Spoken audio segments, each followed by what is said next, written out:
ఆత్మదేవుని సహాయముతో తండ్రి మమ్మలను బలపరిచి నడిపించమని ప్రభువైన యేసుక్రీస్తు వారి పరిశుద్ధమైన నామములో ఈ ప్రార్థనా కృతజ్ఞతలు మీకు సమర్పించి వినయంతో వేడుకుంటున్నాము మా పరలోకపు తండ్రి. ఆమేన్. ఆమేన్. క్రీస్తునందు ప్రియమైన సహోదరి సహోదరులారా, మనలను ప్రేమించి ఈ సమయం వరకు నడిపించినటువంటి ఆ దేవాది దేవునికి యేసుక్రీస్తు వారి ద్వారా కృతజ్ఞతాస్తుతులను స్తోత్రములను సమర్పించుకుంటూ ఆరాధన కార్యక్రమానికి చేరి వచ్చినటువంటి సహోదరి సహోదరులైనటువంటి మీ అందరికీ కూడా నా హృదయపూర్వకమైనటువంటి శుభాభివందనాలను తెలియజేస్తున్నాను. ప్రియులారా, ఈ సమయంలో పరిశుద్ధ దైవ గ్రంథమైన బైబిల్లో నుండి కొన్ని విలువైనటువంటి సంగతులను మనం మాట్లాడుకోబోతున్నాము. ఈ 2024 సంవత్సరంలో ప్రియులారా చివరి ఆదివారంలో మనం ఉన్నాము. గతంలో నేను చెప్పినట్లుగా యేసుక్రీస్తు వారి రాకడ ఆలస్యమైతే ఇంకా మనం సజీవుల లెక్కలలో ఉంటే 2025లోనికి మనం ప్రవేశిస్తాము ఇంకా 2-3 రోజుల్లో. అయితే 2025లోనికి ప్రవేశించాలనుకుంటున్నటువంటి మనం ప్రియులరా ఈ 2024 ముగింపులో చేయవలసినటువంటి పనులు కొన్ని ఉన్నాయి. సర్వసాధారణంగా ఏ సంవత్సరమైనా సరే దేవుని పిల్లలు, మరి ముఖ్యంగా లోకాన్ని గురించి నేను మాట్లాడట్లేదు, దేవుని పిల్లలు సంవత్సరాంతములో అంటే సంవత్సరం చివరిలో ముఖ్యంగా 31వ తేదీ రాత్రి, డిసెంబర్ 31వ తేదీ రాత్రి అందరూ దేవుని సన్నిధిలో చేరి దేవుణ్ణి స్తుతిస్తూ గణపరుస్తుంటారు. ఎందుకు చెప్పండి? ఏమ్మా తెలుగు రాదా? ఎందుకు దేవుణ్ణి స్తుతిస్తారని అడుగుతున్నాను. డిసెంబర్ 31వ తేదీ రాత్రి అందరం మందిరంలో చేరి ఎందుకు దేవుని స్తుతిస్తారని అడుగుతున్నాను. ఏంది అమాయకంగా చూస్తున్నారు? ఎందుకు? సంవత్సరం అంతా కూడా దేవుడు కాపాడినందుకు దేవుణ్ణి స్తుతిస్తారు. మంచిది, సంతోషం, స్తుతించాలి కూడా. అయితే ఇక్కడ మనం గమనించవలసింది ఏమిటంటే, సంవత్సరము చివరిలోనికి మనం వచ్చిన తర్వాత దేవుణ్ణి స్తుతించటం మాత్రమే కాదు, కానీ ఈ సంవత్సరం అంతలో కూడా నా జీవితం ఏమై ఉన్నది అన్నటువంటి పరిశీలన కూడా చేయాలి ప్రభునందు ప్రియులారా. అందుకనే ఈరోజు మనం మాట్లాడుకోబోతున్నటువంటి అంశము ఇది కూడా నూతన సంవత్సరానికి సంబంధించినటువంటి సందేశమే. ఈ అంశము మనం మాట్లాడుకున్నటువంటి అంశానికి టైటిల్ ఏమిటంటే, ఈ సంవత్సరము నిన్ను బట్టి. ఏమిటి మన అంశము? ఈ సంవత్సరము నిన్ను బట్టి అన్నటువంటి అంశాన్ని ప్రియులారా మనం మాట్లాడుకుంటున్నాం. లేక ఈ సంవత్సరము మనలను బట్టి అన్నట్లుగా మనము మాట్లాడుకోవడానికి ప్రయత్నం చేద్దాం. మీకు మరొకసారి గుర్తు చేస్తున్నాను. ఆయన ఒకసారి నా వైపు చూపించండి. హలో, దయచేసి ప్రతి ఒక్కరు కూడా జాగ్రత్తగా దేవుని మాటలు ఆలోచించండి ప్రియులారా. మీ మనసంతా దేవుని వాక్యం ఉంచితేనే దేవుని మాటలు మీకు అర్థమయ్యేటువంటి అవకాశం ఉంది. ఎవరు అనాలోచనగా ఉండొద్దు, ఎవరు అశ్రద్ధగా ఉండొద్దు. ప్రతి ఒక్కరూ సహకరించాలని మీ అందరికీ మనవి చేస్తున్నాను. ఈ సంవత్సరం ముగింపు ఆదివారం, చివరి ఆదివారంలో ప్రియులారా మనం మాట్లాడకపోతున్నటువంటి అంశము నిన్ను బట్టియే లేక మనలను బట్టి. నిన్ను బట్టి లేక మనలను బట్టి ఈ సంవత్సరం అనేది మన అంశం ప్రియులారా. జాగ్రత్తగా మనం ఆలోచించగలిగినట్లయితే నిన్ను బట్టి లేక మనలను బట్టి ఈ సంవత్సరం ఏమిటి అనేది ప్రియులారా మనకు ఒకవేళ ప్రశ్న అయితే గమనించుకోవాలి. సర్వసాధారణంగా లోకంలో ఏం జరుగుతుంటుందంటే, వినండి జాగ్రత్తగా. సంవత్సరం చివరిలో కొంతమంది పెద్ద మనుషులు కొన్ని సంగతుల మీద, లోకంలో జరిగినటువంటి కొన్ని సంగతుల మీద, కొన్ని విషయాల మీద రివ్యూ ఇస్తూ ఉంటారు. రివ్యూ లోక సంబంధమైనటువంటి వాటి గురించి, ముఖ్యంగా సినిమాల గురించి కానివ్వండి, కొన్ని పుస్తకాల గురించి కానివ్వండి, కొన్ని సంస్థల గురించి కానివ్వండి, రివ్యూ అనేది ఇస్తుంటారు. రివ్యూ అంటే ఏమిటో కాదు, రివ్యూను తెలుగులో ఏమంటారంటే సమీక్షించటం, సమీక్షించడం లేక పునరాలోచన లేక దాని గురించి పరిశీలన. అంటే ఆ పుస్తకాన్ని గురించి లేక ఒక సినిమా గురించి లేక ఒక సంస్థ గురించి ఇట్లా సమీక్షలు అనేవి జరుగుతుంటాయి. కానీ ప్రభునందు ప్రియులారా, ప్రతి ఒక్కరూ గమనించవలసింది ఏమిటంటే, మరి ముఖ్యంగా దేవుని పిల్లలైన వారు గమనించవలసింది ఏమిటంటే, దేవుడు మన జీవితంలో ఒక సంవత్సరాన్ని ప్రవేశపెట్టి ఆ సంవత్సరం అంతా కూడా దేవుడు కాపాడుకుంటూ వచ్చేసిన తర్వాత చివరిలో ఖచ్చితంగా దేవుని పిల్లలైన వారు తమ జీవితాన్ని గురించి సమీక్షించుకోవటం అనేది ఎంతో ముఖ్యం. మన జీవితాన్ని గురించినటువంటి రివ్యూ అనేది ప్రియులరా ఖచ్చితంగా మనం చేయాలి. మన జీవితాన్ని గురించినటువంటి పరిశీలన అనేది ఖచ్చితంగా మనం చేయాలి. చేయకుండా ఉంటే గుర్తుపెట్టుకోండి, 2025 సంవత్సరంలో మన జీవితాలు అనేవి ప్రియులరా 2024లో ఎలా ఉన్నాయో అలాగే ఉంటాయి.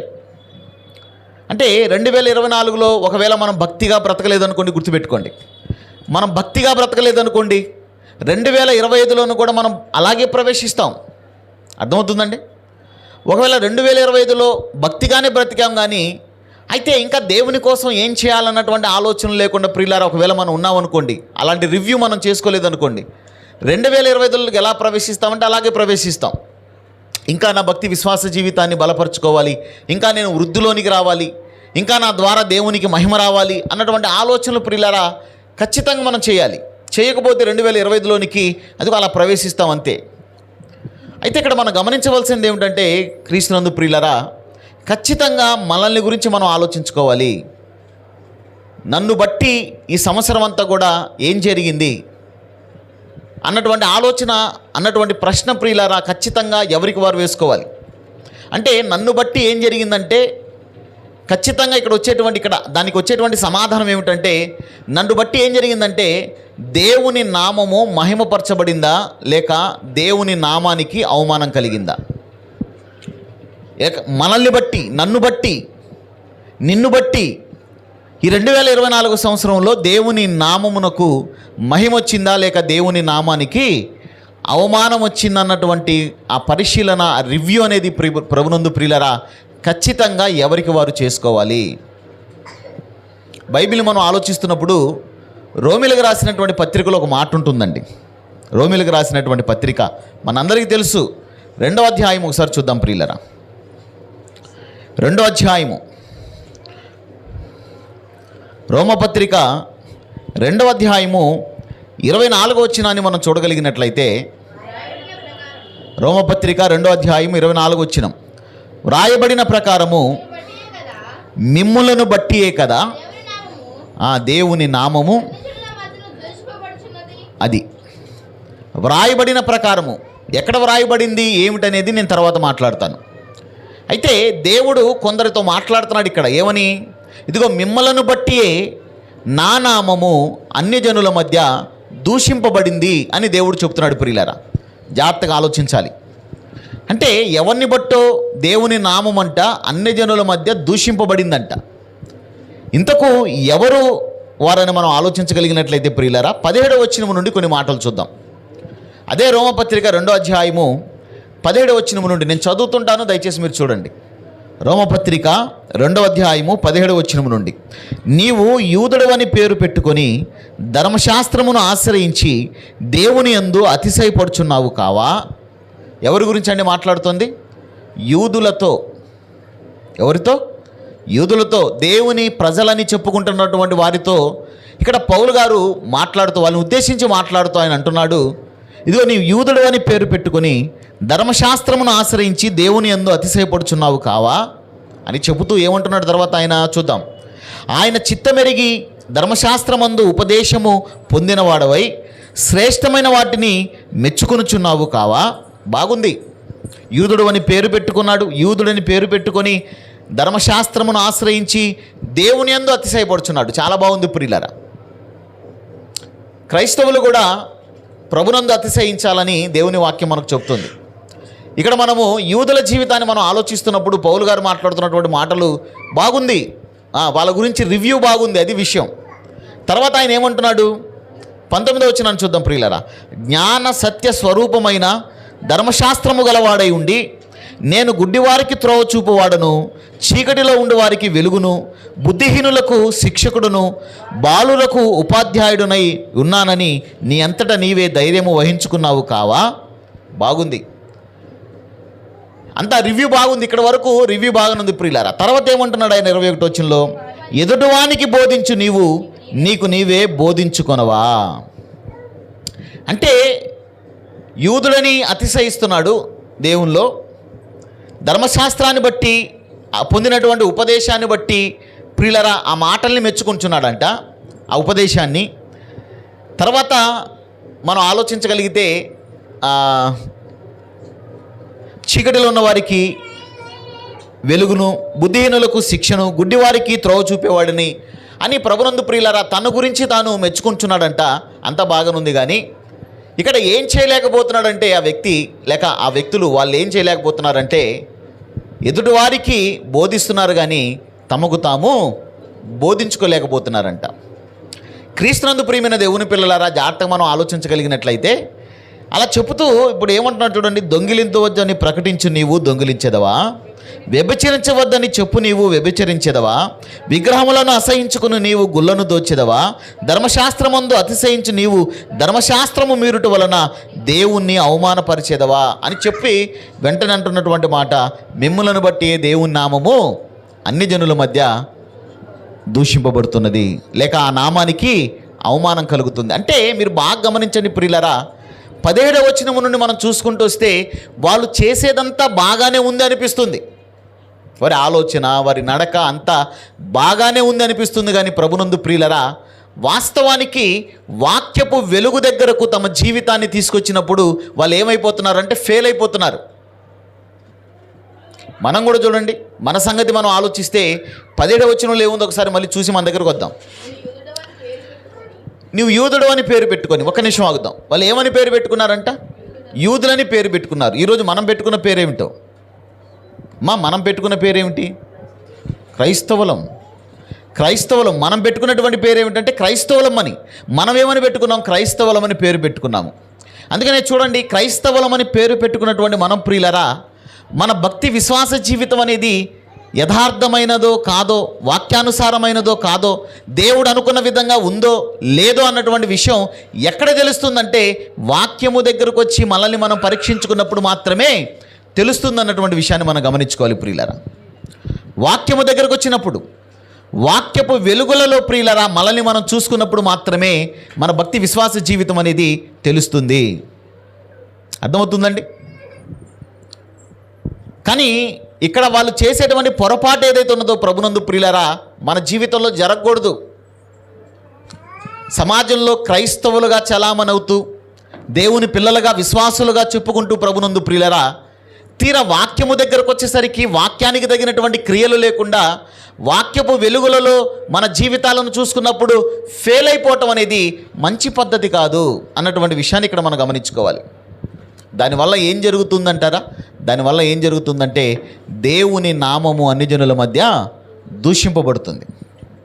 ఎందుకంటే మన జీవితాల్లో కూడా జరిగేటువంటి పెద్ద పొరపాటు ఏమిటంటే, మనం ఆదివారం రోజు మందిరానికి వచ్చి వెళ్ళిపోవటాన్ని బట్టి, లేక మనం బాప్తిస్మము తీసుకున్న కారణాన్ని బట్టి, లేక ఆదివారం రోజు ఆరాధనలో మనం పాల్గొనటాన్ని బట్టి, ఆదివారం రోజు మన వాక్యాన్ని వినటాన్ని బట్టి ప్రియులారా మనం ఏమనుకుంటుంటామంటే, నేను విశ్వాసిని, నేను విశ్వాసురాలను, నేను క్రైస్తవులను, నేను క్రైస్తవురాలను, మేము దేవుని పిల్లలము అన్నటువంటి ఆలోచనతో ఉంటాము. కానీ ప్రియులారా, వాస్తవానికి ఏ ఆలోచనలు అయితే కలిగి ఉన్నామో దానికి తగినట్లుగా బ్రతుకుతామా అనేది ఇక్కడ ప్రశ్న.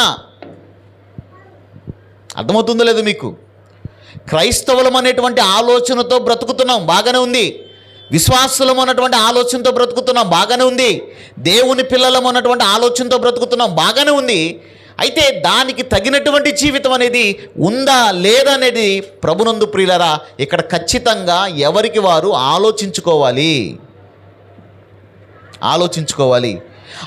ఆలోచించుకోలేదనుకోండి, ఏం జరుగుతుందంటే ఊహలలో వ్యవహరిస్తూ ఉంటాం. మనం అందరం కూడా దేవుని పిల్లలమేనండి, మేము విశ్వాసులమేనండి, మేము క్రైస్తవులమేనండి అన్నటువంటి ఊహలలో మన జీవితాలు ఉంటాయి ప్రియులరా.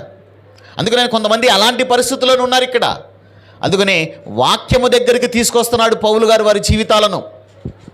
వాక్యము దగ్గరికి తీసుకొస్తున్నాడు. మీరు అంతా చేస్తున్నారు, బాగానుంది. కానీ ఎదుటి వారికి బోధిస్తున్న మీకు మీరే బోధించుకోవట్లేదు. దొంగిలించొద్దని చెబుతున్న మీరు దొంగిలిస్తున్నారు. ఏమంటున్నాడు ఆయన? వ్యభిచరించొద్దని చెబుతున్న మీరు వ్యభిచరిస్తున్నారు. విగ్రహాలను అసహించుకుంటున్నటువంటి మీరు ఏం చేస్తున్నారంట? గుళ్ళనే దోచేస్తున్నారంట. ధర్మశాస్త్రమందు అతిశయిస్తున్నారు, కానీ ధర్మశాస్త్రాన్ని ఏం చేస్తున్నారు? వ్యతిరేకిస్తున్నారు, మీరుతున్నారు దాన్ని ఇక్కడ మనం చూస్తున్నాం ప్రియులరా. జాగ్రత్తగా వాక్యపు వెలుగులలో మన జీవితాలను మనం చూసుకోవాలండి. దాన్నే రివ్యూ అంటారు, సమీక్షించుకోవటం. వాస్తవానికి ఈ సమీక్ష అనేది ఎప్పుడు జరగాలి? అది 2024 చివరి ఆదివారానికి వచ్చాం కాబట్టి మొదటి ఆదివారం నుంచి ఆలోచన లేకుండా చివరి ఆదివారం ఆలోచిద్దామని కూర్చొని ఆలోచించడానికి కాదు ప్రభునందు ప్రియులారా. అలా ఆలోచించే పరిస్థితుల్లో లేరు గనుకనే ఆలోచించుకోండి అని సందేశం. ప్రతిరోజు ఆలోచించుకోవాలి, ప్రతి వారం ఆలోచించుకోవాలి. దేవుని సన్నిధికి వచ్చేటువంటి ఆరాధనకు వచ్చేటువంటి ప్రతి వారం ఆలోచించుకోవాలి. ప్రతిరోజు ఆలోచించుకుంటూ ప్రతి వారం ప్రతి నెల ఆలోచించుకుంటూ బ్రతకవలసినటువంటి మనము ఆ పరిస్థితుల్లో లేము కనుకని ప్రియులారా, ఈ 2024 సంవత్సరం చివరి ఆదివారం అయినా సరే మనలను గురించి మనం ఖచ్చితంగా ఆలోచించుకోవాలి. ఏమిటి పరిస్థితి? నా పరిస్థితి నన్ను బట్టి ఏం జరిగింది 2024 సంవత్సరంలో? మనలను బట్టి ఈ 2024 సంవత్సరంలో ఏం జరిగింది? దేవుని నామానికి అవమానం కలిగిందా? దేవుని నామానికి మహిమ వచ్చిందా? ఆలోచించాలి ప్రియులరా. ఆలోచించకుండా ఏమండి, ఈ లోకంలో సామెత ఉంది, గుడ్డెద్దంట చేలో పడిందంట. గుడ్డెద్దు చేలో పడిపోయింది. సామెత ఉంది కదా లోకంలో, గుడ్డెద్దు చేలో పడిపోవటం అంటే చేలో పడిపోవటం అంటే పొలంలోకి వెళ్ళిపోతాం. గుడ్డెద్దు అంటే గుడ్డెద్దు పొలానికి వెళ్ళిపోతే ఏం జరుగుతుంది? పొలంలో పడింది అనుకోండి, గట్టును మేయాల్సిన గడ్డిని గట్టును మేయాల్సింది అది గట్టులో ఉండదు, ఇంకా పొలంలో ఉంటుందన్నమాట. పైరును తినేటువంటి అవకాశం ఉంది, పైరును తొక్కేసేటువంటి అవకాశం ఉంది, పైరును పాడు చేసేటువంటి అవకాశం ఉంది ప్రియులారా. నేను ఎందుకు ఈ ఉదాహరణను లేక ఈ సామెతను ఎందుకు ఇక్కడ ఉపయోగిస్తున్నానంటే, మన భక్తి విశ్వాస జీవితం అనేది ప్రియులారా అలా ఉండకూడదు. ఏదో వచ్చామంటే వచ్చాము, వెళ్ళామంటే వెళ్ళాము, ఏదో చేసామంటే చేసామన్నట్టుగా ఉండకూడదు ప్రియులారా. ప్రభువైన యేసుక్రీస్తు వారి పవిత్రమైనటువంటి రక్తంలో కడగబడినటువంటి జీవితం నాది అన్నటువంటి స్పృహ మనకుంటే గుర్తుపెట్టుకోండి, ప్రతిరోజు మనలను గురించినటువంటి సమీక్ష మనం చేసుకుంటుంటాం. మీరు గమనించారో లేదో, నేను ప్రతి ఆదివారం రోజు చెప్పేటువంటి సందేశాలు కానివ్వండి, లేక ఆ సందేశాలలో అనేక సార్లు ఒక మాట చెప్తుంటాను. ప్రతిరోజు మనం ప్రార్థన చేసుకోవాలి. ముఖ్యంగా ఈ వ్యక్తిగత ప్రార్థన అనుభవం అనేది మనకు ఉండాలి. ఆ వ్యక్తిగత ప్రార్థన అనేది మనం చేసుకుంటున్నప్పుడు ప్రియులరా, ఖచ్చితంగా మన భక్తి విశ్వాస జీవితాన్ని గురించి పరిశీలించుకోవాలి, సమీక్షించుకోవాలి. ఇదిగో ఈరోజు ఈ 24 గంటల సమయంలో నేను ఎలా బ్రతికాను దేవుని కోసం? ఇదిగో దేవునికి అవమానం తెచ్చే విధంగా ఎక్కడైనా ప్రవర్తించానా? ఎక్కడైనా మాట్లాడానా? ఎక్కడైనా ఆలోచించానా? అన్నటువంటి ఆలోచన చేసి ప్రియులారా వెంటనే ఏం చేయాలంటే, ఇదిగో అలాంటి పరిస్థితుల నుంచి, దేవునికి వ్యతిరేకంగా జరిగేటువంటి ప్రతి కార్యక్రమం నుంచి దేవుడు తప్పించాలని దేవుని పాదాల దగ్గర మొరపెట్టుకోవాలి ప్రియులారా. జరిగిన దానికి దేవుని క్షమాపణ అడిగి అలాంటి పరిస్థితుల నుంచి విడిపింపబడడానికి దేవుని సహాయాన్ని కోరుకోవాలి. ఇది ప్రతిరోజు జరగాల్సినటువంటి పని అని చెప్తున్నాను. కానీ కొంతమందిని చూస్తుంటే అలాంటిది ఏం జరగట్లేదు. గడిచిపోయినటువంటి సంవత్సరాలన్నీ పక్కన పెడితే ఈ 2024 ప్రారంభంలో ఎలాగైతే ఉన్నారో కొంతమంది చివరికి వచ్చినా కూడా అలాగే ఉన్నారు. 2024 ప్రారంభంలో ఎలాగైతే ఉన్నారో చివరికి వచ్చినా కూడా అలాగే ఉన్నారు. భక్తి విశ్వాస జీవితంలో ఏమాత్రము కూడా ఎదుగుదల లేదు, అభివృద్ధి లేదు. దేవుని కోసం ఉన్నతంగా బ్రతకాలన్నటువంటి నిర్ణయాలు లేవు. దానికోసం ఏదైనా ప్రయత్నం చేసినట్లుగా, పని చేసినట్లుగా కూడా కనబడట్లేదు ప్రియులరా.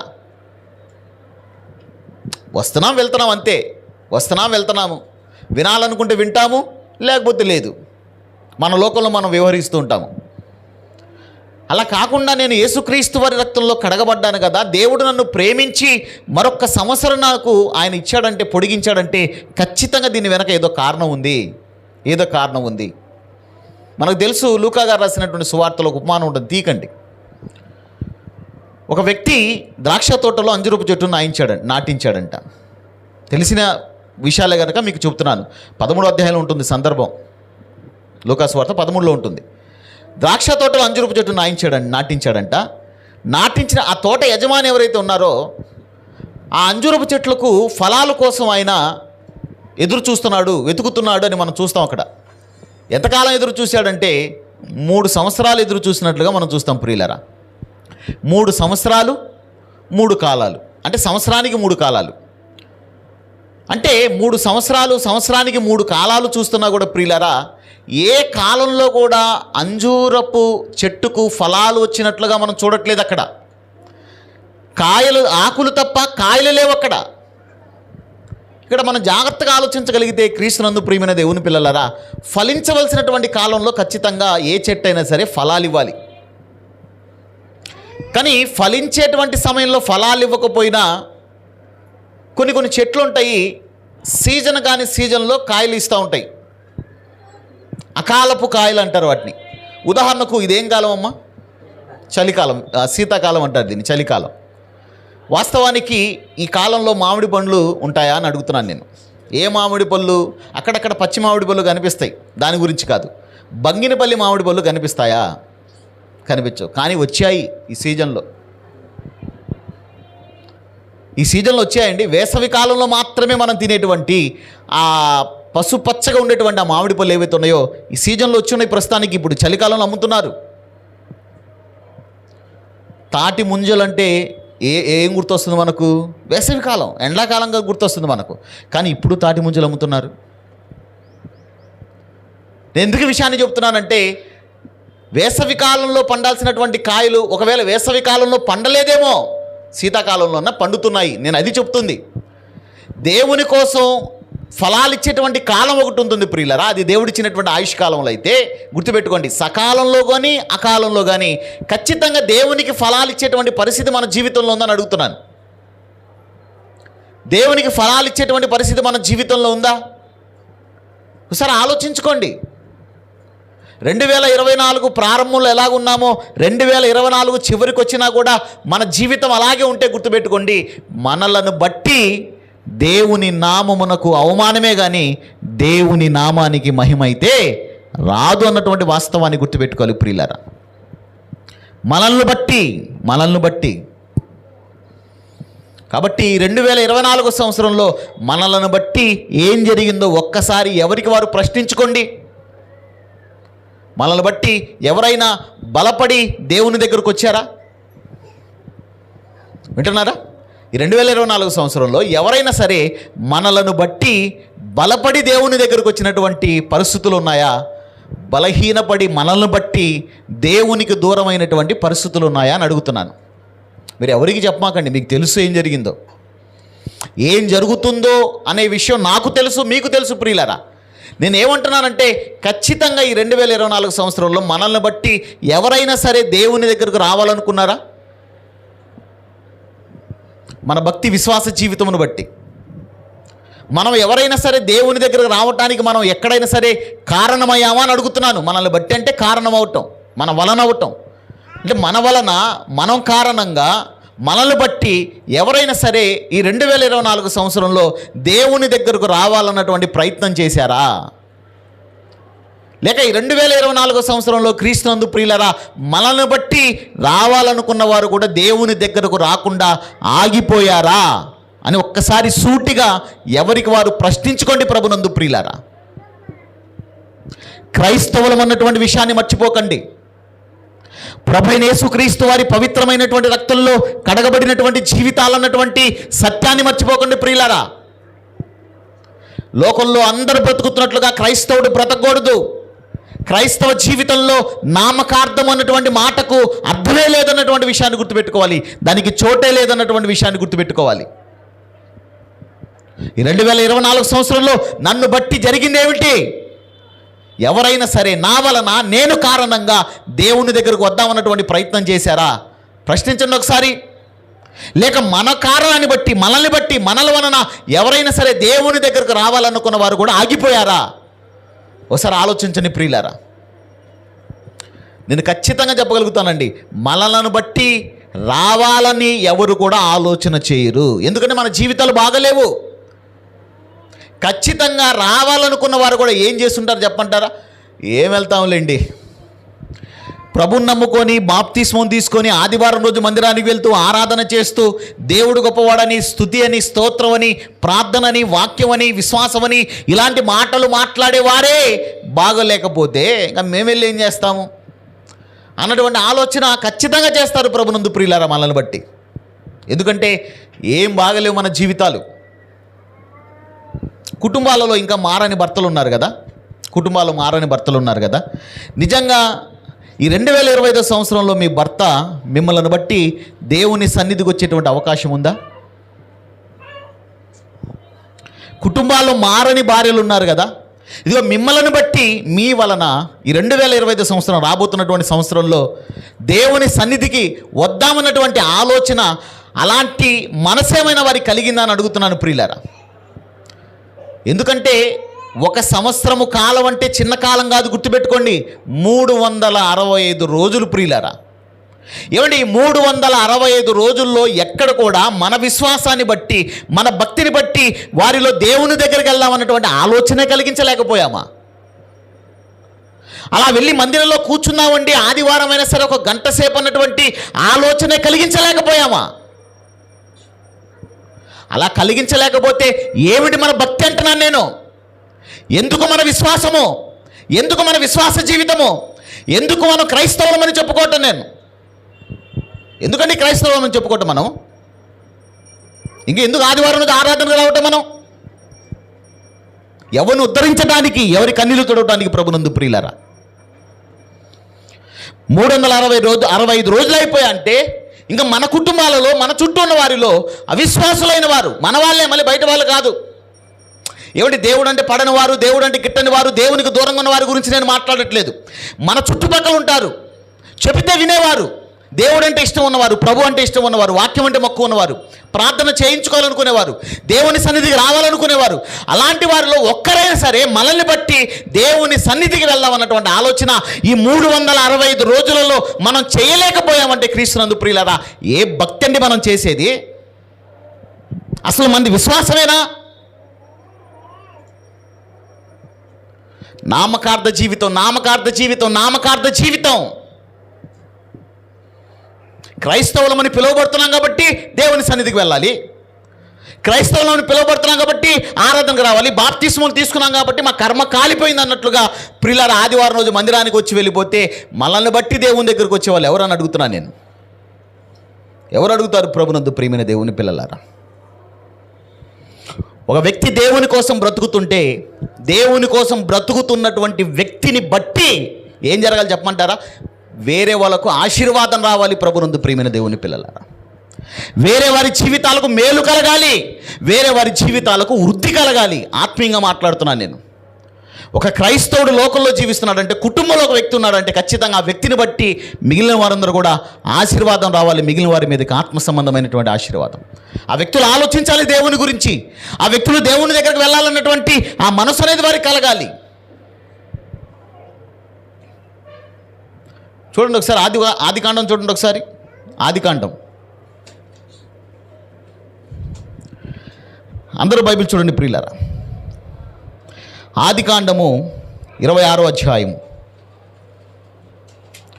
ఆదికాండము 26వ అధ్యాయము 24వ వచనాన్ని చూద్దాం ప్రియులారా. నేను చదువుతాను, మీరు చూడండి. ఆదికాండము 26వ అధ్యాయము 24వ వచనం. ఆ రాత్రియే యెహోవా అతనికి ప్రత్యక్షమై, నేను నీ తండ్రి అయిన అబ్రహాము దేవుడను, నేను నీకు తోడై ఉన్నాను గనక భయపడకుము. ఎవరితో మాట్లాడుతున్నటువంటి మాట అమ్మది? ఏమ్మా? ఇసాకు గారితో. ఏమంటున్నాడు ఆయన? నా దాసుడైన అబ్రహామును, చెప్పండి, చదవండి ఆ మాట. నా దాసుడైన అబ్రహామును బట్టి, అబ్రహాము కారణంగా, అబ్రహాము వలన నేను నిన్ను ఆశీర్వదించి నీ సంతానమును విస్తరింప చేస్తాను. ఎవరిని బట్టి? అబ్రహామును బట్టి. అంటే క్రీస్తునందు ప్రియులారా, ఒక వ్యక్తి భక్తిపరుడైతే ఖచ్చితంగా ఆ వ్యక్తి భక్తిని బట్టి తన సంతానానికి ఏం రావాలి? ఆశీర్వాదం రావాలి ప్రియులారా. తన కుటుంబానికి ఆశీర్వాదం రావాలి. కానీ ఎలా ఉంది పరిస్థితి అంటే ఏముండదు. అంటే నేను అనుకుంటుంటాను వాళ్ళు భక్తులు కాబట్టి వచ్చింది, మనము భక్తిహీనులము కాబట్టి రావట్లేదు అంతే. ఎందుకు మనల్ని బట్టి మన కుటుంబంలో ఉన్నవారు బలపడట్లేదు? మన కుటుంబంలో ఉన్నవారు ఎందుకు తమ విశ్వాస జీవితాన్ని వృద్ధిపరచుకోవటం చేయట్లేదు? అసలు లేక పూర్తిగా దేవునికి దూరంగా ఉన్నవారు దేవుని సన్నిధికి రావాలన్నటువంటి ఆలోచన ఎందుకు చేయట్లేదంటే మనము భక్తిహీనులము కాబట్టి. అదే ఆదికాండము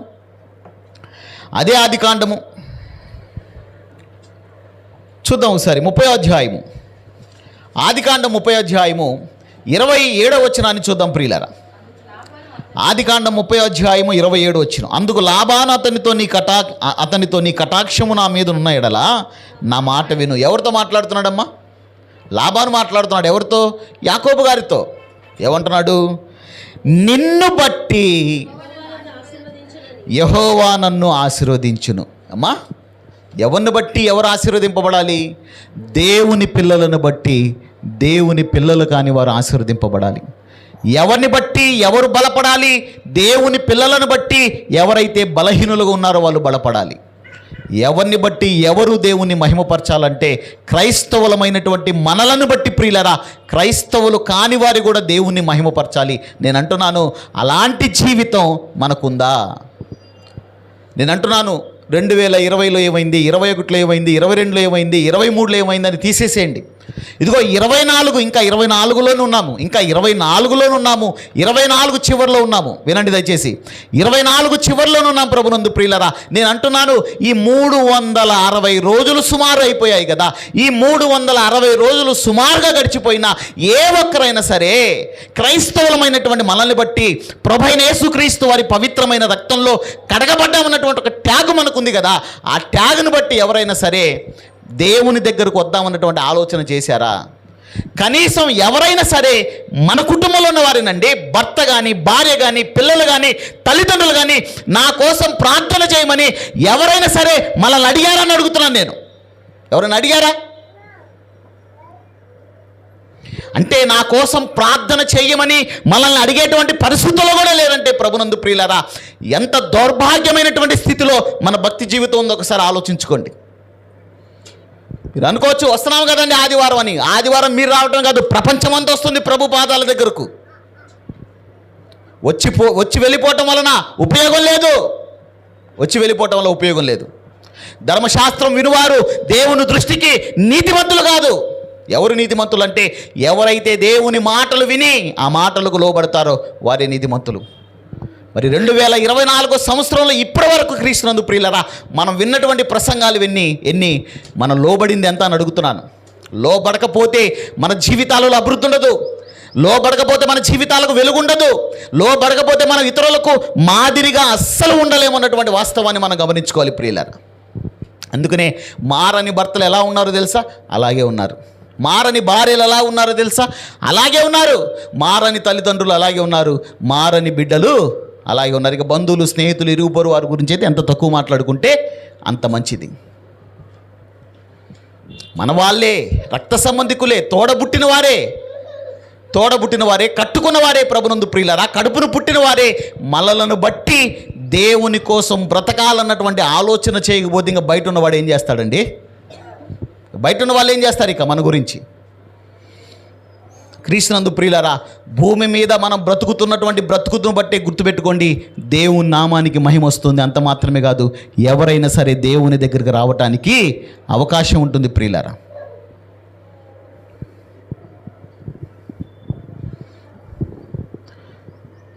సంఘంలోనికి నూతన ఆత్మలు రావాలంటే ఏం జరగాలి చెప్పండి? సంఘంలోకి నూతన ఆత్మలు రావాలంటే ఏం జరగాలి? ముందేం జరగాలంటే సంఘానికి వస్తున్న వారు దేవుని వాక్యానికి లోబడుతూ మాదిరికరంగా జీవిస్తేనే సంఘానికి నూతన ఆత్మలు వస్తాయి. మనం మారకుండా బయట ఉన్నవాడు మారి లోపలికి రావాలంటే రాడు. మనం మారకుండా ఏదో చేయాలనుకుంటే జరగదు. పైగా ఏం జరుగుతుందో తెలుసా? మనల్ని బట్టి కొంతమంది పరారు, కొంతమంది స్వార్థ ప్రయోజనాలతో సొంత నిర్ణయాలతో ఆవేశంతో సంఘాలకు దూరం అయిపోతుంటారు. వారి గురించి పక్కన పెట్టండి. మన జీవితం బాగోలేకపోవటాన్ని బట్టి క్రీస్తునందు ప్రియులారా ఎవరైనా సరే దేవునికి దూరం అవుతుంటే గుర్తుపెట్టుకోండి, ఆ భారం అనేది చాలా భయంకరంగా ఉంటుందన్నటువంటి విషయాన్ని గుర్తుపెట్టుకోవాలి. మన ద్వారా దేవుని నామానికి మహిమ రాకపోగా మన ద్వారా దేవుని నామమునకు అవమానం కలుగుతుందంటే దాని వలన కొంతమంది దేవునికి దూరం అయిపోతున్నారంటే ప్రియులారా, రావాల్సిన వారు రావట్లేదంటే ఖచ్చితంగా గుర్తుపెట్టుకోండి, దాని గురించి దేవునికి చాలా పెద్ద లెక్క అప్పచెప్పాలి. దేవునికి అస్సలు దేవుడు సామాన్యంగా కూడా విడిచిపెట్టాడు అన్నటువంటి సత్యాన్ని గుర్తుపెట్టుకోవాలి ప్రియులారా. నాతో ఒక సహోదరుడు మాట్లాడాడండి నిన్నే, వేరే విషయం మాట్లాడుకుంటూ మంచి ఏందన్నా ఎలా ఉన్నారు పరిస్థితి, కుటుంబం పరిస్థితి ఏంటంటే కుటుంబంలో ఉన్నటువంటి బాధలు చెప్తున్నాడు ఆయన. ఏమిటి కుటుంబంలో ఉన్నటువంటి బాధలు? విశ్వాస కుటుంబమే. దాదాపు కుటుంబంలో అందరూ కూడా మారారు. కుటుంబంలో ఉన్నటువంటి బాధలు అంటే ఈ ఆర్థికపరమైనటువంటి బాధలు అంటారా? చచ్చే వరకు ఉంటే తీసి పక్కన పెట్టండి. అవి అసలు పెద్ద విషయమే కాదు నా దృష్టిలో. ఏమిటి అతని బాధ అంటే, కుటుంబంలో మిగిలినటువంటి విశ్వాసులైన వారు విశ్వాసులుగా ప్రవర్తించట్లేదు. అదే అతని బాధ. విశ్వాసులుగా ప్రవర్తించట్లేదు. విశ్వాసురాలైనటువంటి భార్య అంటుందంట, లోకంలో అడుక్కు తినేవారికైనా సరే సంవత్సరానికి ఒకసారి కొత్త చీర ఎవరొకరు ఇస్తారు, నా పరిస్థితి చూడు, నా కర్మ కాలిపోయిందని చెప్పేసి మాట్లాడుతుందంట విశ్వాసురాలైనటువంటి భార్య. ఎంత దారుణమైనటువంటి విషయం అండి. ఒక విశ్వాసురాలైనటువంటి భార్య విశ్వాసైనటువంటి తన భర్తతో మాట్లాడవలసినటువంటి మాటేనది. ఏమిటి? చీరల గురించా, నగల గురించా, ఏదో లేదన్నటువంటి ఆలోచన. ప్రభునందు ప్రియులారా, ఒకసారి ఆలోచించేయండి. అంటే నేను ఎందుకు ఈ విషయాన్ని చెప్తున్నానంటే, క్రైస్తవ ఆలోచన విధానం అనేది ప్రభునందు ప్రియులారా సంకుచితమైపోతుంది. వాక్యానికి చోటు లేకపోవటాన్ని బట్టి దేవుని వాక్యం ద్వారా గొప్పగా ఆలోచించవలసిన వారు ఏమైపోతున్నారంటే, ఆలోచన విధానం చిన్న మెదడు దెబ్బతింటుంది అనుకుంటాను. చిన్న మెదడు దెబ్బతింటుంది. ఆలోచన విధానం సరిగ్గా లేదు ప్రభునందు ప్రియులారా. ఈ 2024 సంవత్సరంలో దేవుని కోసం ఏం చేశాము, ఏం చేయలేకపోయామని కూర్చొని మాట్లాడుకొని సమీక్షించుకొని మంచి నిర్ణయాలు తీసుకొని ముందుకు వెళ్ళవలసిన వారు జీవితంలో ఏవో లేవని, ఏవో తక్కువయా అని చెప్పేసి ఏమండి ఒకళ్ళ మీద ఒకళ్ళు ఆడిపోసుకోవటం, లేకపోతే నిందించుకోవటం, ఒకరి గురించి ఒకరు దూషణ మాటలు మాట్లాడుకోవటం.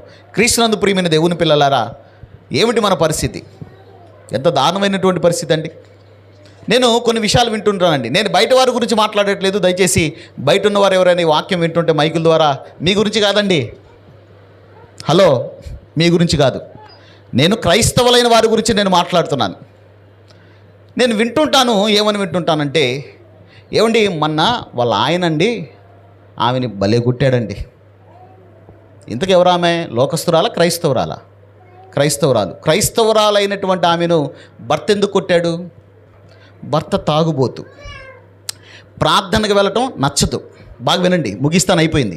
ప్రార్థనకు వెళ్ళటం నచ్చదు. భర్త త్రాగుబోతు, ప్రార్థనకు వెళ్ళడం నచ్చదు. అవిశ్వాసి అతను.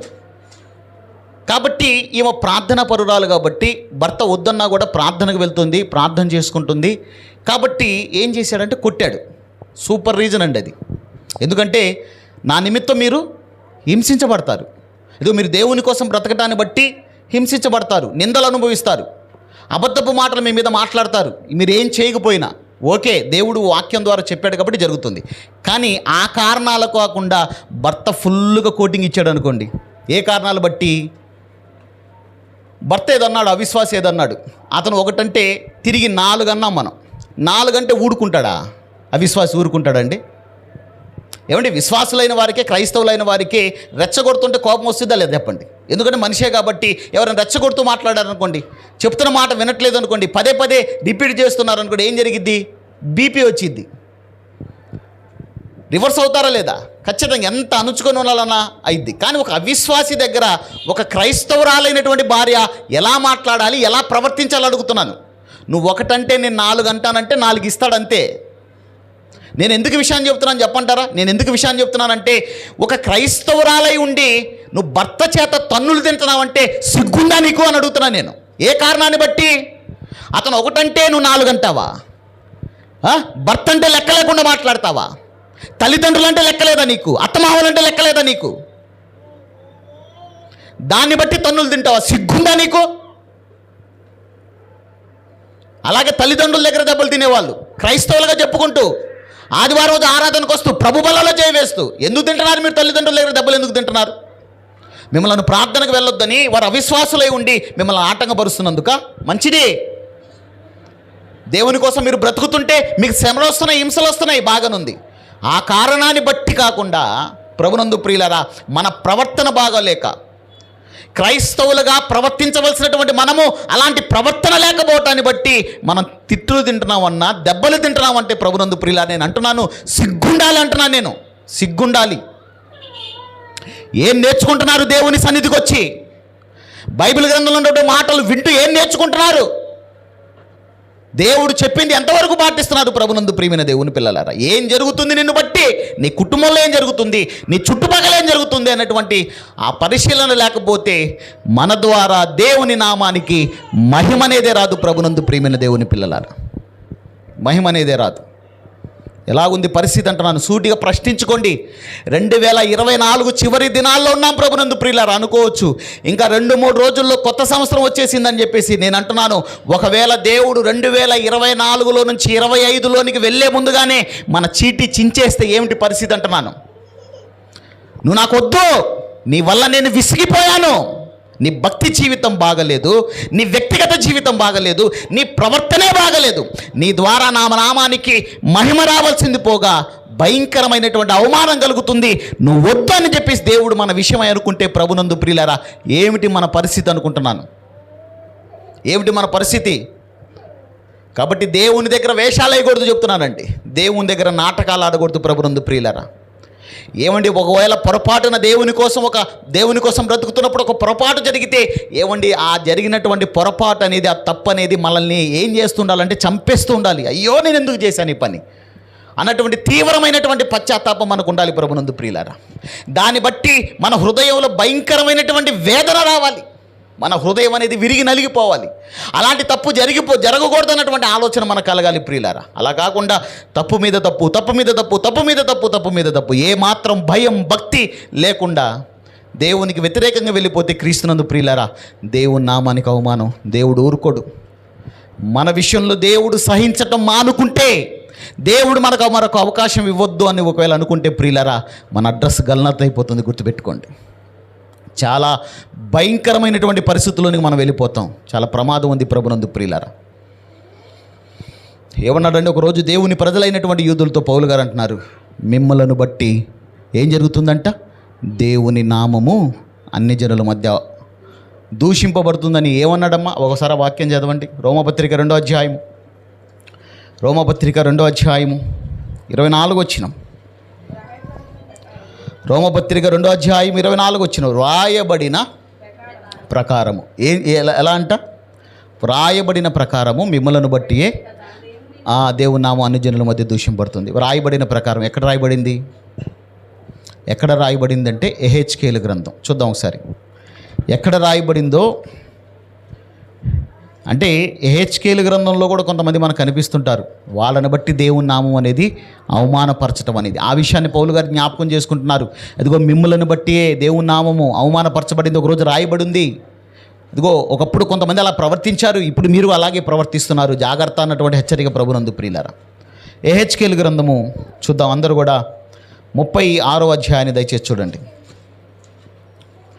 ఎహెచ్కేలు గ్రంథము దయచేసి అందరూ బైబిల్ చూడండి ప్రియులారా. 36వ అధ్యాయము 20వ వచనము నుండి 24వ వచనం వరకు ఉన్నటువంటి మాటలు చూద్దాం. ఎక్కువ ఉన్నాయి కనుక నేను చదువుతాను, మీరు చూడండి. ఎహెచ్కేలు గ్రంథము 36వ అధ్యాయము 20వ వచనము నుండి 24వ వచనం వరకు ఉన్నటువంటి మాటలు ప్రియులారా. వారు తాము వెళ్ళిన స్థలములలోని జనుల యొద్ద చేరగా ఆ జనులు, వీరు యెహోవా జనులే కదా. ఎలా ఉందో చూడండి. అంటే ఇశ్రాయేలీలు ఏ స్థలానికైతే వెళ్ళిపోయారో చెరపట్టబడిన తర్వాత, లేకపోతే బ్రతుకు తెరువు కోసం వేరే చోటుకు వెళ్ళిన తర్వాత, అక్కడ ఉన్నటువంటి ప్రజలు వీళ్ళను చూసి అంటున్నారట, ఏమని? వీరు యెహోవా జనులే కదా అని. మీరు బాగా ఆలోచించండి. ఒకవేళ ఈరోజు మనము కూడా అన్ని జనులతో కలిసి నివసిస్తున్నాము, మనల్ని చూసినటువంటి ప్రజలు ఏమంటారు ఒకవేళ అంటే? వీళ్ళు క్రైస్తవులే కదా అంటారా లేదా? వీళ్ళు యేసుక్రీస్తు వారికి సంబంధించి, క్రైస్తవులు అన్నటువంటి పదం వాళ్ళకు నోరు తిరగబోతే ఏమంటారు? వీళ్ళు క్రీస్తుకు సంబంధించిన వాళ్ళు కదా, వీళ్ళు ప్రార్థనకు వెళ్ళే వాళ్ళు కదా, ఇంకా మనకు ఉన్నటువంటి పేరు వీళ్ళు హల్లెలూయా బ్యాచ్ కదా అంటారా లేదా? హల్లెలూయా బ్యాచ్ మనకు ఉన్నటువంటి మరొక పేరు. హల్లెలూయా బ్యాచ్ అంటే ఏం తక్కువ కాదు అది. హల్లెలూయా బ్యాచ్ అంటే, హల్లెలూయా అంటే ప్రభువును స్తుతించటం, అంటే ప్రభువును స్తుతించే గుంపు మనం అంటారా లేదా? అంటారండి. అదే జరుగుతుంది ఇక్కడ. ఏమంటున్నారంట? వీరు యెహోవా జనులే కదా, ఆయన దేశములో నుండి వచ్చిన వారే కదా అని చెప్పుట వలన నా పరిశుద్ధ నామమునకు దూషణ కలుగుటకు ఇశ్రాయేలీలు కారణమయ్యారు. ఇదిగో ఇశ్రాయేలీలను బట్టి దేవుని నామానికి అవమానం వచ్చిందంట. ఎందుకు? వీళ్ళు ఆ ప్రజలే కదా, అదిగో ఆ దేవుని ప్రజలే కదా అని మాట్లాడుతున్నారంట ప్రియులరా. అంటే ఇక్కడ రెండు విధాలుగా దేవుని నామానికి దూషణ వచ్చింది ప్రియులారా, అవమానం వచ్చింది. ఎలా చెప్పమంటారా? ఒకటి, దేవుడు వీళ్ళు తప్పు చేసినప్పుడు, ఇశ్రాయేలీయులు తప్పు చేసినప్పుడు వీళ్ళను చెరకప్పగించాడు. మనకు తెలుసు, ఇశ్రాయేలీలేమో అష్షూరు వారి చెరలోకి. అమ్మ వింటున్నారా? మీతోనే మాట్లాడుతున్నాను సీరియస్గా. మారండి, ఈ సంవత్సరం అయినా మారండి. ఇశ్రాయేలీల వారు అష్షూరు చెరలోనికి వెళ్ళిపోయారు, యూదా వారు బబులోను చెరలోనికి వెళ్ళిపోయారు. మనం బాగా ఆలోచించగలిగితే చెరలోనికి వెళ్ళిపోయిన తర్వాత అక్కడ ఉన్నటువంటి ప్రజలు వీళ్ళ గురించి మాట్లాడుతున్నటువంటి మాటలు బట్టి దేవునికి అవమానం ఎలా వచ్చిందంటే రెండు కారణాలు. ఒకటి, నిజంగా వీళ్ళు దేవుడు శక్తిమంతుడు కదా, శక్తి కలిగిన వాడు కదా. ఆయన శక్తి కలిగిన వాడైతే వీళ్ళని ఎందుకు దేవుడు రక్షించుకోలేకపోయాడు? అసలు వీళ్ళు చెరలోనికి వెళ్ళడానికి కారణం ఏమిటో దేవునికి తెలుసు, వీళ్ళకి తెలుసు. ఏమిటి కారణం? వీళ్ళ జీవితాలు బాగలేకపోవటాన్ని బట్టి. అవునా కదా? జీవితాలు బాగలేకపోవటాన్ని బట్టి దేవుడే అప్పగించాడు అసలు వాస్తవానికి. కానీ ప్రజలు ఏమనుకుంటున్నారో తెలుసా? వాళ్ళ దేవునికి శక్తి తగ్గిపోయింది కనుక, వాళ్ళ దేవుడు అసమర్థుడు కనుక తన ప్రజలను కాపాడుకోలేకపోయారు, వాళ్ళు మన మధ్యకు వచ్చేసారు అన్నటువంటి ఆలోచనలు ఉన్నారు ప్రియులారా. అది కాదా దేవునికి అవమానం? అది కాదా అవమానం? అసలు ఎందుకు వీళ్ళు వేరే ప్రజల మధ్యకు వెళ్ళాలంటే వీళ్ళ జీవితాలు బాగోలేకపోవటాన్ని బట్టి. వీళ్ళే బాగుంటే ఎలా ఉండేదండి? ఆ పరిస్థితి వచ్చేదని అడుగుతున్నాను.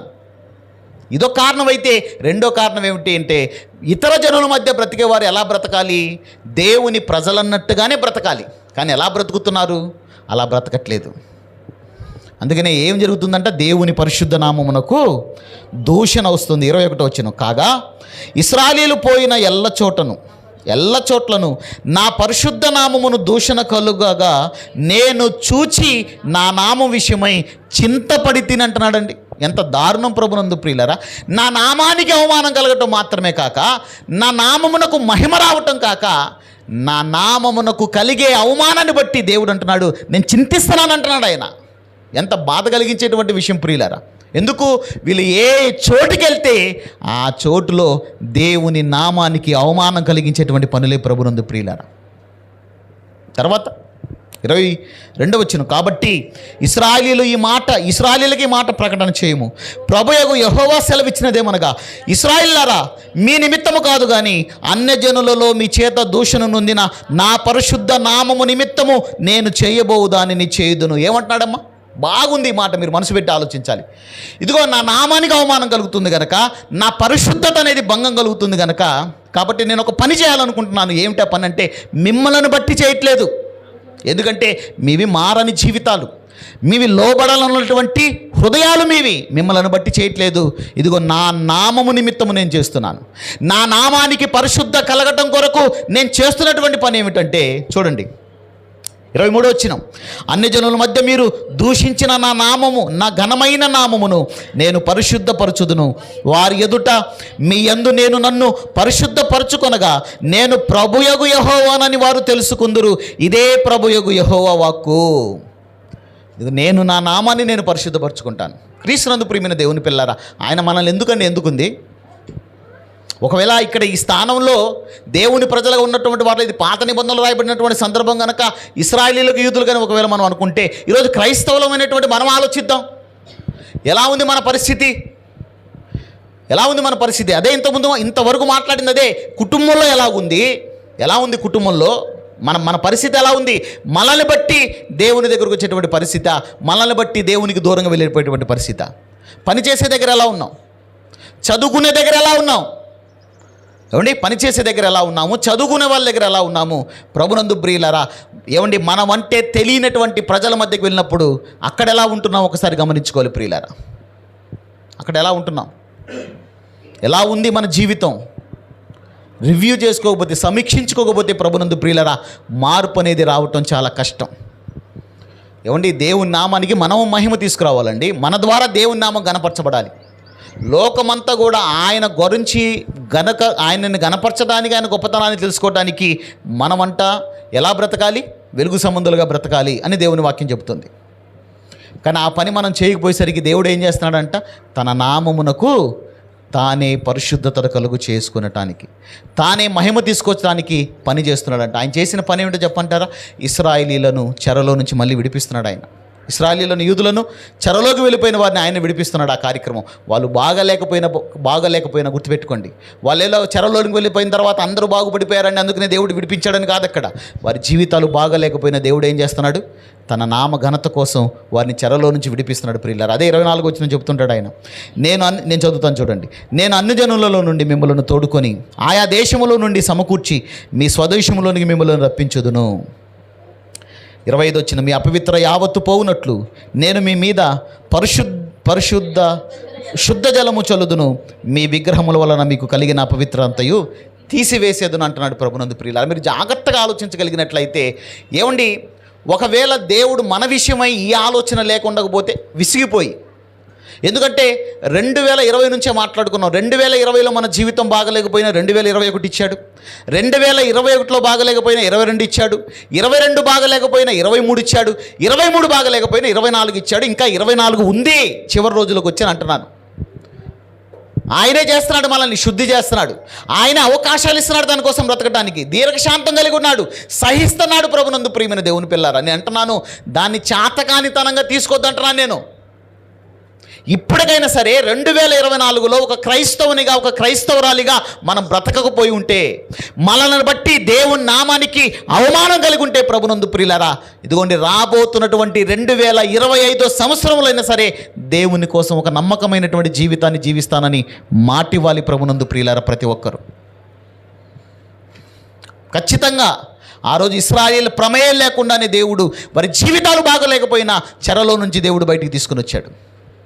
ఇచ్చినటువంటి దేవుడు ఏమంటున్నాడు తెలుసా? ఏమంటే 26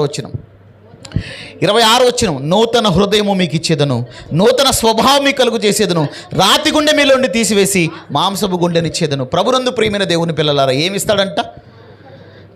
నూతన హృదయము, నూతన స్వభావము, నూతనమైనటువంటి గుండె. నూతన హృదయము, నూతన స్వభావము, నూతనమైనటువంటి గుండె మీకు ఇస్తానంటున్నాడు. ప్రభునందు ప్రియులారా, దేనికోసం చెప్పండి? దేనికోసం? ఇదిగో ఇప్పటికైనా నా కోసం బ్రతకండి అని. ఇప్పుడు నేను అంటున్నాను, 2024 సంవత్సరంలో దేవుని కోసం బ్రతకలేని వారికి ఒకవేళ దేవుడు 2025 ఇస్తే నేను అంటున్నాను, ఆయన ఇచ్చేటువంటి నూతన సంవత్సరం అది. నూతన సంవత్సరం అది. ఆ నూతన సంవత్సరంలో అయినా సరే ఎలా ఉండాలి? నూతన స్వభావము, నూతన హృదయము కలిగి ప్రభునందు ప్రియులారా, 2024లో ఏదైతే చేయలేకపోయామో దేవుని కోసం, 2025లో చేయటానికి మనము సిద్ధపరచుకోవాలి. మనల్ని బట్టి దేవుని నామానికి అవమానం వస్తుందా? మనలను బట్టి దేవుని నామానికి మహిమ వస్తుందా? ఏమిటి 2024లో నేనేంటి? ఆలోచించండి, ఎవరికి వారు, నాకు నేను, మీకు మీరు. ఈ సంవత్సరం నన్ను బట్టి ఏం జరిగింది? ఈ సంవత్సరం మమ్మల్ని బట్టి ఏం జరిగింది అన్నటువంటి ప్రశ్న ప్రభునందు ప్రియులారా సూటిగా వేయండి. గుర్తుపెట్టుకోండి, మన జీవితాల్లో అభివృద్ధి లేదంటే, వినండి చివరి మాటలు, మన జీవితాల్లో అభివృద్ధి లేదంటే, మన కుటుంబంలో అభివృద్ధి లేదంటే, సంఘంలో కూడా అభివృద్ధి లేదంటే దానికి కారణం ఏదో చెప్పంటారా? మనల్ని బట్టే జరుగుతుంది పొరపాటు. కాబట్టి మనల్ని బట్టి జరుగుతున్నటువంటి పొరపాటును మనం ఏం చేసుకోవాలి? సరి చేసుకోవాలి. ఏమంటే దేవుని బట్టి దినదినము గొప్పగా దేవుని కోసం బ్రతకవలసినటువంటి జీవితాలండి మనవి. అమ్మ వింటున్నారా? వినండి. దేవుని కోసం ప్రభునందు ప్రియమైన దేవుని పిల్లలారా, దేవుని కోసం ఏమంటే దేవుని బట్టి దేవుని కోసం బ్రతకవలసినటువంటి జీవితాలు మనవి. దేవుని మహింపరచవలసినటువంటి జీవితాలు ప్రియులారా. మన ద్వారా దేవుని నామానికి ఏమండి మహిమ రాకపోయినా పర్వాలేదు, ఆయన మహిమ రాకపోయినా పర్వాలేదు, అవమానం కలిగించొద్దని నేను అన్ను. ఎందుకంటే అవమానం కలిగించకుండా ఉంటేనే మహిమ వచ్చింది ప్రభునందు ప్రియులారా. అర్థమవుతుందండి? కాబట్టి ఎలా ఉందో ఒక్కసారి సూటిగా ఎవరికి వారు ప్రశ్నించుకోండి. ఇంతకంటే ఇంకా ఎక్కువ మాట్లాడడానికి ఏం లేదని నేను అనుకుంటున్నాను. చివరి ఆదివారం 2024 సంవత్సరానికి మరి విన్న మాటల ప్రకారం ఏ నిర్ణయం తీసుకుంటారో మీకే విడిచిపెడుతున్నాను. అర్థమవుతుందండి? ఏ నిర్ణయం తీసుకుంటారో మీకే విడిచిపెడుతున్నాను. బలవంతంగా భక్తి చేయించేది కాదు ప్రభునందు ప్రియులారా. దేవుని సేవకునిగా, దేవుని పక్షానగా ఉన్న మాటలు ఉన్నట్లుగా మీకు చెప్పటం, పరిస్థితి ఇది, జాగ్రత్త పడతారా లేదని చెప్పటం. ఎందుకంటే 2025 ఒకవేళ దేవుడు మనకి ఇవ్వకూడదు అనుకుంటే మన పరిస్థితి ఏం లేదు, ఇంకా గందరగోళం. మన అడ్రస్సు గల్లంతు ప్రభునందు ప్రియులారా. కాబట్టి ఆలోచించుకొని మంచి నిర్ణయం తీసుకొని ముందుకు వెళ్ళాలని కోరుకుంటూ చిన్న ప్రార్థన చేసుకున్నాం. దయచేసి ప్రార్థనలు ఏకీవించండి. చిన్న ప్రార్థన చేసుకున్నాం ప్రభునందు ప్రియులారా. ప్రార్థనలు ఏకీవించండి. పరిశుద్ధుడైన తండ్రి, మహోన్నతుడైన మా దేవా, మీకు స్తోత్రాలు, కృతజ్ఞతలు. అయా, మమ్మలను ప్రేమించిన తండ్రి, మీరు ఇచ్చినటువంటి సమయాన్ని బట్టి మీకు కృతజ్ఞతలు తండ్రి. అయా, ఈ 2024 సంవత్సరంలోనైనా చివరి ఆదివారానికి మమ్మల్ని నడిపించారు. అవును తండ్రి, ఈ సంవత్సరంలో మమ్మల్ని బట్టి ఏం జరిగిందో నా తండ్రి, అయా మేము ఆలోచించుకోవటానికి మీరు చూపించిన కృపను బట్టి మీకు స్తోత్రాలు, కృతజ్ఞతలు నాయన. అయా, ప్రతి ఒక్కరు కూడా ఆత్మ పరిశీలన చేసుకుని నా తండ్రి, అయా సమీక్షించుకొని నా తండ్రి, అయా మంచి నిర్ణయాలతో నా తండ్రి మీరు ఇచ్చేటువంటి 2025లోనికి ప్రవేశించడానికి నాయన సహాయమును దయచేయమని ప్రాధేయపడుచున్నాం తండ్రి. మీకు స్తోత్రాలు. విత్తబడిన వాక్యము మంచి నేలను పడిన విత్తనాల వలె ఫలింపునివ్వడానికి తండ్రి మీ కృపను అనుగ్రహించమని నాయన వేడుకుంటూ, జరగబోతున్నటువంటి కార్యక్రమం అంతట్లో నాయన మీ సన్నిధిని తోడించి మమ్మల్ని బలపరచమని ప్రాధేయపడుచు. సమస్త మహిమా ఘనత మీకే ఆరోపిస్తూ ప్రభువైన యేసుక్రీస్తు వారి పరిశుద్ధమైన నామములో ఈ ప్రార్థన కృతజ్ఞతలు మీకు సమర్పించి వినయంతో వేడుకుంటున్నాము మా పరలోకపు తండ్రి. ఆమేన్, ఆమేన్. అందరికీ వందనాలండి. దయచేసి ప్రతి ఒక్కరు కూడా ప్రార్థనాపూర్వకంగా సిద్ధపడగలిగి